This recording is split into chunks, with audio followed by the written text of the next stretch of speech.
Hello friends, എല്ലാവർക്കും എൻ്റെ പുതിയൊരു വീഡിയോയിലേക്ക് സ്വാഗതം. അപ്പോൾ ഇന്ന് ഞാൻ തയ്യാറാക്കുന്നത് ബീഫ് കൊണ്ടുള്ള ഒരു കിഡിലെ ഐറ്റം ആട്ടോ. ഇതുണ്ടാക്കി വെച്ചാൽ നമ്മൾ ചിപ്സ് പറക്കി കഴിക്കുന്ന പോലെ കഴിച്ചുകൊണ്ടേയിരിക്കും. അത്ര നല്ല ടേസ്റ്റുള്ള ഐറ്റം ആണ് കേട്ടോ. അപ്പോൾ ഇതാണ് നമ്മൾ റെസ്റ്റോറൻറ്റിൽ നിന്ന് വലിയ വിലയൊക്കെ കൊടുത്ത് വാങ്ങിക്കുന്ന BDF, അതായത് ബീഫ് ഡ്രൈ ഫ്രൈ. എന്നാൽ പിന്നെ ഇത് തയ്യാറാക്കുന്നത് എങ്ങനെയാണെന്ന് നോക്കാം. അപ്പോൾ അതിന് മുമ്പ് ആരെങ്കിലും സബ്സ്ക്രൈബ് ചെയ്യാനുണ്ടെങ്കിൽ ഒന്ന് സബ്സ്ക്രൈബ് ചെയ്ത് സപ്പോർട്ട് ചെയ്യണേ. ഞാനിവിടെ 1 കിലോ ബീഫാണ് എടുത്തിരിക്കുന്നത്. ഇത് സത്യം പറഞ്ഞാൽ നീളത്തിലാണ് കട്ട് ചെയ്യേണ്ടത്. അപ്പോൾ എനിക്ക് അബദ്ധം പറ്റിപ്പോയി. ഞാൻ ആദ്യം കറി വെക്കാൻ വേണ്ടി എടുത്തതാണ്, അതുകൊണ്ട് സ്ക്വയർ പീസസിലാക്കിയത്. അപ്പം ഞാൻ ആ സ്ക്വയർ ആക്കി എടുത്ത പീസ് ചെറുതായിട്ട് കനം കുറഞ്ഞ് നീളത്തിലാക്കി എടുത്തിട്ടുണ്ട്. അപ്പം അതിൻ്റെ വലുപ്പത്തിനനുസരിച്ചുള്ള നീളത്തിൽ ഞാൻ എടുത്തിട്ടുണ്ട്.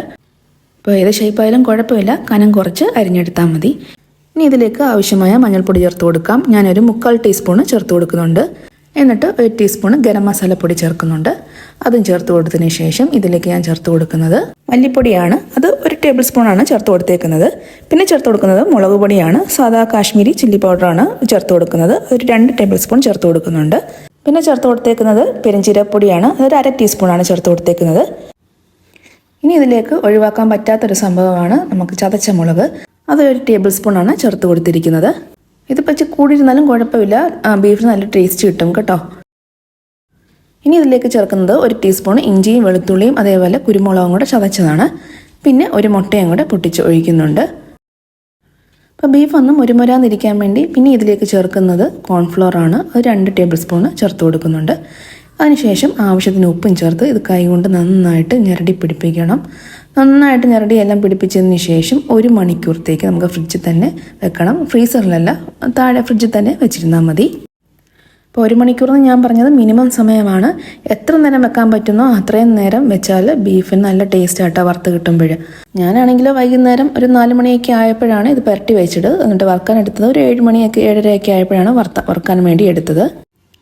അപ്പോൾ ഇനി വറുക്കാൻ വേണ്ടി ഞാൻ പാൻ ചൂടാക്കാൻ വെച്ചിട്ടുണ്ട്. ഇതിൽ നമ്മൾ ഡീപ്പ് ഫ്രൈ ആണ് ചെയ്തെടുക്കുന്നത്. അപ്പോൾ നന്നായിട്ട് മുങ്ങിക്കിടക്കത്തക്ക രീതിയിൽ നമുക്ക് എണ്ണ ഒഴിച്ചു കൊടുക്കാം. എന്നിട്ട് എണ്ണ നന്നായിട്ടൊന്ന് തിളച്ച് വരുമ്പോഴത്തേക്ക് നമുക്ക് ബീഫ് ഇട്ട് കൊടുക്കാം.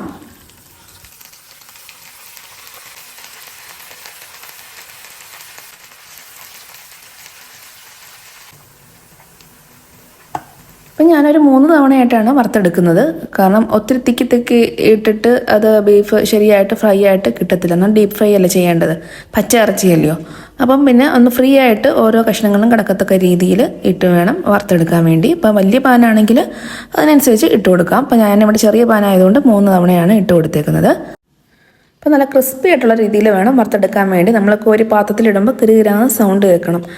അപ്പം ആ ഒരു പരുവത്തിലാണ് ഇത് വറുത്തെടുക്കേണ്ടത്.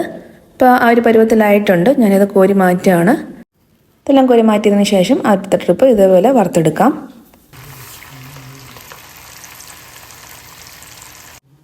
ഇപ്പോൾ രണ്ടാമത് ഞാൻ വറുത്തതും ഇതേപോലെ ടിഷ്യൂ പേപ്പറിലിട്ട് മാറ്റിയിട്ടിട്ടുണ്ട്. മൂന്നാമത്തെ ഞാൻ വറുക്കാൻ ഇട്ടിട്ടുണ്ട്.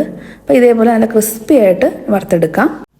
ഇങ്ങനെ മുരുമുരാന്നിരിക്കുന്നതാണ് ഈ ബീഫിൻ്റെ പ്രത്യേകത. അപ്പോൾ ബീഫെല്ലാം വറുത്തെടുത്ത ശേഷം ആ എണ്ണയ്ക്കകത്ത് കുറച്ച് പച്ചമുളകും കൂടെ വറുത്തെടുക്കുന്നുണ്ട്. ഒരു 4 പച്ചമുളകും കൂടെ വറുത്തെടുക്കുന്നുണ്ട്. അതിൻ്റെ മുകളിൽ ഇടാൻ വേണ്ടിയാണ്. അപ്പോൾ ആ പച്ചമുളകും കടിക്കും നല്ല ടേസ്റ്റ് ആട്ടോ. പച്ചമുളകും അതേപോലെ തന്നെ കറിവേപ്പിലയും ഇട്ട് വറുക്കുന്നുണ്ട്. കറിവേപ്പില ഇട്ട വീഡിയോ അത് ഫീഡ് ചെയ്തില്ല, അപ്പോഴത്തേക്ക് സ്റ്റോറേജ് അങ്ങ് ഫുള്ളായിപ്പോയി. അപ്പം അതും കൂടെ എടുത്ത് വറുത്ത് കോരിയിട്ട് നമുക്ക് അതിൻ്റെ ബീഫിൻ്റെ മുകളിലിട്ട് ഇട്ട് കൊടുക്കാം. അപ്പോൾ ബീഫ് ഡ്രൈ ഫ്രൈ റെഡി ആയിട്ടുണ്ട്. അപ്പോൾ ചുരുക്കി പറഞ്ഞാൽ BDF. അപ്പം ഇത് എല്ലാവരും ഒന്ന് ട്രൈ ചെയ്ത് നോക്കാം കേട്ടോ.